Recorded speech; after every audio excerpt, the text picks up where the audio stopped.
26 വർഷത്തെ വിശ്വാസം, ലക്ഷക്കണക്കിന് സന്തോഷകരമായ ദാമ്പത്യങ്ങൾ. കല്യാണം എന്നാൽ കേരള മാട്രിമോണി തന്നെ.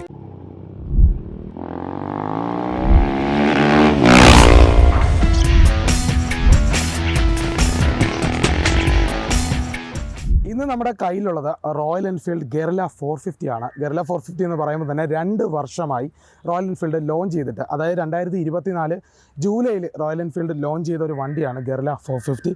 ഹിമാലയൻ 450യുടെ സെയിം എൻജിൻ ഷെയർ ചെയ്യുന്നൊരു വണ്ടിയാണിത്. അപ്പോൾ നമുക്ക് എല്ലാവർക്കും ഡൗട്ടുണ്ട്, ഹിമാലയന് പകരം ഇത് നമുക്ക് എടുക്കാൻ പറ്റുമോ, ലോങ് ടൂറിന് ആവശ്യമില്ല എന്നുണ്ടെങ്കിൽ. അപ്പോൾ അങ്ങനെയുള്ള കാര്യങ്ങളൊക്കെ നമ്മൾ മനസ്സിലാക്കുന്നതാണ്. അതായത് ഇന്നും ഈ 2026 ഈ വണ്ടി വാങ്ങുന്നത് വെർത്താണോ എന്നുള്ള കാര്യമാണ്. അതായത് ഇതിൻ്റെ ഒരു പ്രൈസ് റേഞ്ച് വെച്ചിട്ട് അത് യൂസ്ഫുൾ ആണോ എന്ന് നമുക്ക് പരിശോധിക്കാം. ഹിമാലയൻ 450യും അതോടൊപ്പം തന്നെ ഗെറില്ല 450 തമ്മിലുള്ള ഡിഫറൻസ് നമുക്ക് നന്നായിട്ട് മനസ്സിലാകും. അതായത് ഹിമാലയൻ എന്ന് പറയുമ്പോൾ ഒരു ട്രാവൽ യൂസിന്, അതായത് ലോങ് ടൂഴ്സിന് യൂസിനും ഒരു ഓഫ് റോഡ് ക്യാപ്പബിലിറ്റി ഉള്ള വണ്ടിയാണ്.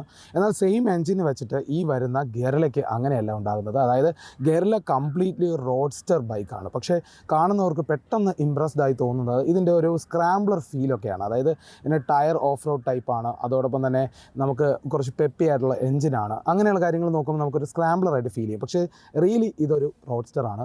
അതായത് ഇത് റോഡിൽ ഓടിക്കാൻ വേണ്ടി സിറ്റി ആവശ്യങ്ങൾക്ക് വേണ്ടി മാത്രം ഡിസൈൻ ചെയ്തൊരു വണ്ടിയാണ്. അതിൽ ഏറ്റവും വലിയ പ്രത്യേകത എന്ന് പറയുമ്പോൾ സ്ക്രാംബ്ലർ അല്ല, അല്ലെങ്കിൽ ഒരു ടൂറിംഗ് ഓഫ് റോഡ് വണ്ടിയല്ല എന്ന് സൂചിപ്പിക്കുന്ന ഏറ്റവും വലിയ ഹൈലൈറ്റ് എന്ന് പറയുന്നത് ഇതിൻ്റെ ടയർ സൈസ് തന്നെയാണ്. അതായത് ഇതിൻ്റെ ഫ്രണ്ട് ടയർ എന്ന് പറയുമ്പോൾ ഏകദേശം 17 ഇഞ്ച് അലോയ്സ് ആണ് ഫ്രണ്ടും ബാക്കും വരുന്നത്. വൈഡർ ടയേഴ്സ് ആണ്, അതൊക്കെ നല്ല കാര്യം. പക്ഷേ നമ്മളൊരു ഓഫ് റോഡ് ക്യാപ്പബിലിറ്റി ഉള്ള വണ്ടിക്ക് ഇതിൻ്റെ അലോയ്സ് കുറച്ചുകൂടെ ഉയരം ഉണ്ടായിരിക്കും. അത് സ്പോക്ക് വീൽസ് അല്ല, ഇത് അലോ വീൽസ് ആണ്. അപ്പോൾ ആ ഒരു ഡിഫറൻസ് ഉണ്ട്. അതോടൊപ്പം തന്നെ ഇതിൻ്റെ വീൽസ് വരുമ്പോഴത്തേക്ക് ഫ്രണ്ട് വീല് 17 ഇഞ്ച് ആകുമ്പോൾ തന്നെ ഹിമാലയത്തിന് ഒരു 21 ഇഞ്ചാണ് വരുന്നത്. റിയർ വീല് 17 ഇഞ്ച് വരും. പക്ഷേ ഓഫ് റോഡ് ടയേഴ്സ് ഇട്ടത് കൊണ്ട് തന്നെ നമുക്ക് അത്യാവശ്യം ഓഫ് റോഡിൽ ആവശ്യക്കണക്കിന് നമുക്ക് ഉപയോഗിക്കാൻ പറ്റും. അത് വേണ്ട പോലെ കൈകാര്യം ചെയ്യാൻ വേണ്ടിയുള്ളതാണ്. പക്ഷേ അതിന് വേണ്ടി നിർമ്മിച്ച ഒരു വണ്ടിയല്ല. അതോടൊപ്പം തന്നെ ഈ ഒരു വണ്ടിക്ക് വരുന്നത് എൻജിൻ നോക്കുമ്പോൾ നമുക്ക് ശരിയായിട്ടും രണ്ടും ഒരേ എൻജിനാണ്. പക്ഷേ അതിൻ്റെ ഒരു ഫീലൊക്കെ ഡിഫറൻ്റ് ആണ്. അതായത് ഹിമാലയന് 40 PS ആണ് പവറുള്ളത്. അതോടൊപ്പം 40 Nm ന്യൂട്ടൺ മീറ്റർ ടോർക്കാണ് വരുന്നത്. അതോടൊപ്പം തന്നെ ഒരു 450 ഷെർപ്പ എഞ്ചിനാണ് വരുന്നത്. സെയിം എഞ്ചിനാണ്, ലിക്വിഡ് കൂൾഡ് ആണ്. ഇതൊക്കെ തന്നെയാണ് ഈ ഗെറില്ലയ്ക്ക് വരുന്നത്. പക്ഷേ ഗെറില്ലയുടെ പർപ്പസ് എന്ന് പറയുന്നത് സിറ്റിയിൽ അക്രമം കാണിക്കാൻ വേണ്ടിയുള്ളതാണ്. അതായത് ഒരു പെപ്പി ഫീല് സ്റ്റാർട്ടിങ് തന്നെ പിക്ക് ചെയ്തെടുത്ത് പോകുമ്പോൾ നല്ലൊരു ഇനിഷ്യൽ കിട്ടും. പക്ഷേ ലോ ആൻഡ് ടോർക്കിൻ്റെ കാര്യം വരുമ്പോഴത്തേക്ക് ഗെറില്ല കുറച്ചുകൂടെ ഡൗൺ ആണ്. അതായത് ഹിമാലയനും അല്ലെങ്കിൽ മറ്റുള്ള ആ ഒരു കാറ്റഗറിയിൽ വരുന്ന ബൈക്കുകളൊക്കെ കുറച്ചുകൂടെ ലോ ആൻഡ് ടോർക്ക് ആയിരിക്കും. ഇത് ലോ ആൻഡ് ടോർക്ക് കുറച്ച് മോശമാണ്.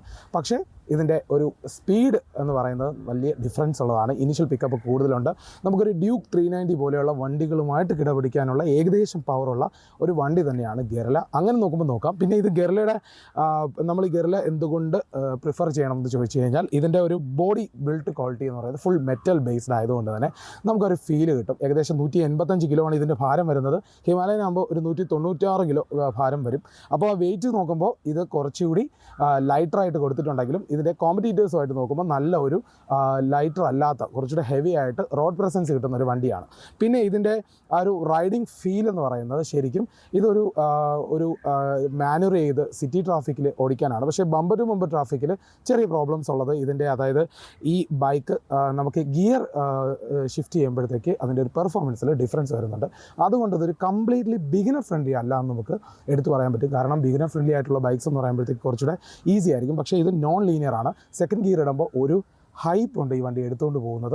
ആ ഒരു ഫീല് ശരിക്കും ഭയങ്കരമായിട്ട് അനുഭവപ്പെടാൻ പറ്റും. അങ്ങനെ നോക്കുമ്പോൾ ഒരു റാഷായിട്ട് ഓടിക്കാൻ, റാഷ് എന്ന് പറയുന്നതിന് പകരം കുറച്ചുകൂടെ ത്രില്ലായിട്ട് ഫണ്ണായിട്ട് ഓടിക്കാൻ പറ്റുന്നവർക്ക് ഇഷ്ടപ്പെടുന്ന ഒരു വണ്ടി തന്നെയാണ് ഗെറില്ല 450.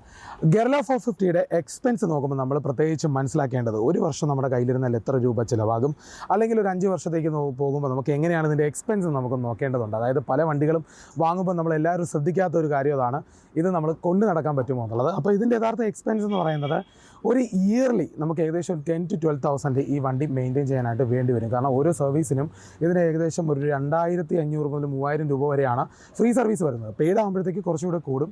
അപ്പോൾ അങ്ങനെ നോക്കുമ്പോൾ തന്നെ നമുക്കൊരു എക്സ്പെൻസ് അതിൽ വരുന്നുണ്ട്. പിന്നെ ബ്രേക്ക് പാഡ്സ്, ഇതൊരു 10,000 കിലോമീറ്ററാണ് നമ്മളൊരു 1 ഇയർ ഇത് യൂസ് ചെയ്യുന്നുണ്ടെങ്കിൽ ഇതിൻ്റെ ഒരു ബ്രേക്ക് പാഡ്സ് എന്ന് പറയുന്നത് ഫ്രണ്ട് ബ്രേക്ക് പാഡിന് ഏകദേശം 3,100 രൂപയും ബാക്ക് ബ്രേക്ക് പാഡ് റിയർ പാഡിന് നമുക്ക് ഏകദേശം 2,900 രൂപ വരെയൊക്കെ വരുന്നത്. അപ്പോൾ ഏകദേശം റൗണ്ട് അപ്പ് ആയിട്ട് ഒരു 6,000 രൂപ വരെ നമുക്കിതിൻ്റെ ബ്രേക്ക് ബൈക്സിന് വേണ്ടി മാത്രമേ എക്സ്പെൻസ് വരുന്നുണ്ട്. പിന്നെ ടയേഴ്സ് പറയുമ്പോൾ നമുക്ക് റിയർ ടയർ മാത്രം ഏകദേശം 7000 രൂപ വരെ നമുക്കതിന് മിനിമം വേണ്ടി വരും. അപ്പോൾ ഇതൊക്കെ ഒരു എക്സ്പെൻസ് ആണ്. ഒരു 10,000 കിലോമീറ്റർ ഓടുമ്പോൾ തന്നെ ബ്രേക്ക് പാഡ്സ് എന്ന് പറയുമ്പോൾ 10,000ലേക്ക് ഈ 2 ബ്രേക്ക് പാഡ്സ് നമുക്ക് മാറാൻ പറ്റും. ഒരു വിധത്തിൽ ഓടുകയാണെങ്കിൽ അത് റൈഡറെ ഡിപ്പെൻഡ് ചെയ്തായിരിക്കും. ചിലർക്ക് കുറച്ചുകൂടി നേരത്തെ ആവാനുള്ള സാധ്യതകളുണ്ട്. അല്ലാതെ നോക്കുമ്പോൾ ഇതിൻ്റെ ഓയിൽ ചേഞ്ച് എക്സ്പെൻസ് ഏകദേശം 2700 രൂപ വരെ ഓയിൽ ചേഞ്ചും ഫിൽറ്റർ എല്ലാം കൂടെ ഒരു 3000 രൂപ വരെ വരും. ഇതിൻ്റെ എയർ ഫിൽറ്റർ വരുമ്പോൾ ഒരു 500 രൂപ അതിൻ്റെ ചിലവ് വരും. അപ്പോൾ ഇതൊക്കെ ഒരു എക്സ്പെൻസ് ആണ്. അപ്പോൾ ഇതിൻ്റെ മെയിൻ്റനൻസ് കോസ്റ്റ് നോക്കുമ്പോൾ കംപ്ലീറ്റ്ലി നമുക്കൊരു മിനിമം കമ്പയർ ചെയ്യുമ്പോൾ ഒരു വർഷം നമുക്ക് എങ്ങനെ പോയാലും ഒരു 10,000 രൂപ ഒരു 12,000 രൂപ ഈ വണ്ടിക്ക് വേണ്ടി മാറ്റി വയ്ക്കാൻ പറ്റും. അതുപോലെ തന്നെ നമുക്ക് ഇതിൻ്റെ മൈലേജ് നോക്കുമ്പോൾ 1 ലിറ്റർ പെട്രോളിൽ നമുക്ക് എങ്ങനെ പോയാലും ഒരു ആവറേജ് 25 ആണ് നമ്മൾ എക്സ്പെക്ട് ചെയ്യുന്നത്. അതായത് 22 to 25 ഒക്കെയാണ്. അതിന് മുകളിലേക്ക് കിട്ടാൻ സാധ്യതയുണ്ട്, പക്ഷേ ഹൈവേ റൈഡ്സിലേക്ക് പോകണം. അങ്ങനെ 30 വരെ കിട്ടുന്നു എന്ന് അഭിപ്രായപ്പെടുന്നവരുണ്ട്. അങ്ങനെ നോക്കുമ്പോൾ മൈലേജും ആ ഒരു രീതിക്കായിരിക്കും. അപ്പോൾ ഈ വണ്ടി ഇഷ്ടപ്പെട്ടെടുക്കുന്ന ആൾക്കാർക്ക് ഇതൊന്നും ഒരു വിഷയമേ അല്ല. പക്ഷേ ഒരു ബൈക്ക് വേണം, കണ്ടാൽ കൊള്ളാമെന്ന് തോന്നിയിട്ട് എടുക്കുന്നവർ ഇതുകൂടി ഒന്ന് ശ്രദ്ധിക്കുന്നത് നന്നായിരിക്കും. അതുമാത്രമല്ല മറ്റൊരു കാര്യം കൂടി ഇതിൽ പറയേണ്ടത്, ഇതിൻ്റെ ഒരു റൈഡിങ് ഫീലും കംഫർട്ട് എന്ന് പറയുന്നത് നല്ലൊരു പഞ്ചി ആയിട്ടുള്ള ബ്രേക്കിംഗ് ആണ്. ഒരു പിക്കപ്പ് ഭയങ്കര ഫാസ്റ്റാണ്. അങ്ങനത്തെ ഒരു ടൈപ്പ് ഓഫ് വണ്ടിയാണ് ഇത് വരുന്നത്. അപ്പോൾ അത് നമുക്ക് ശ്രദ്ധിച്ച് വേണം ഓടിക്കേണ്ടത്. അതൊരു ബിഗിനർ ഫ്രണ്ട്ലി അല്ല.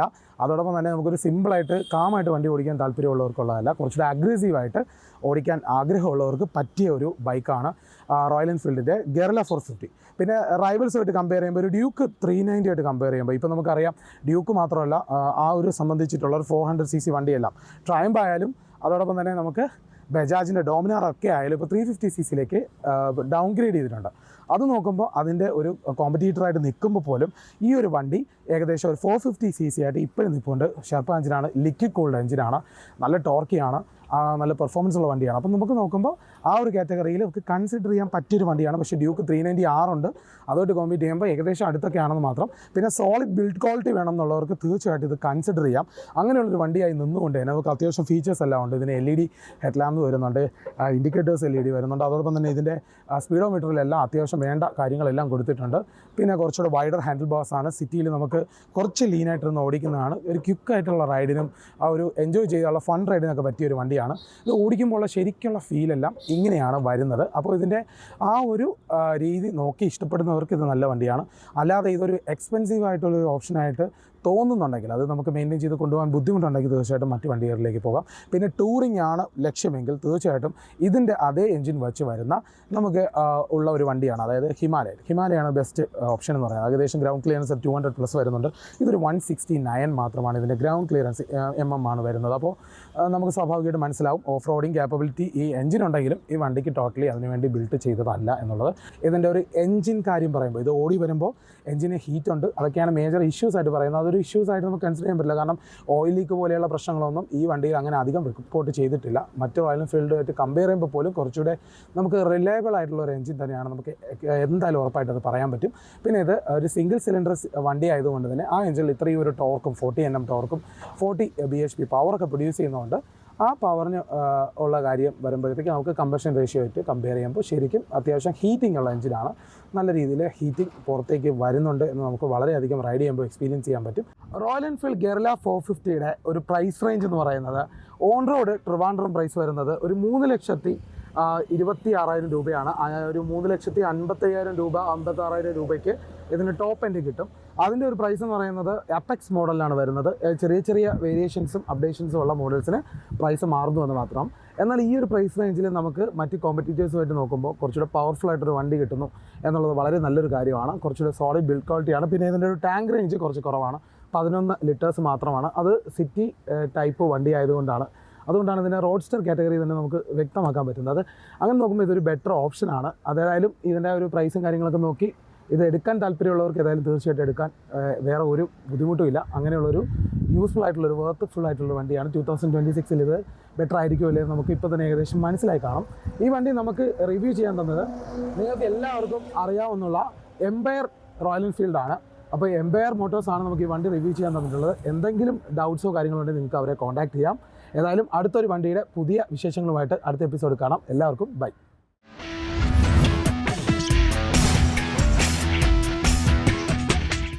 ഏറ്റവും പുതിയ വാർത്തകളും വിശേഷങ്ങളും വിരൽത്തുമ്പിലറിയാൻ സീ മലയാളം ന്യൂസ് എല്ലാ ഡിജിറ്റൽ പ്ലാറ്റ്ഫോമുകളിലും ലഭ്യം.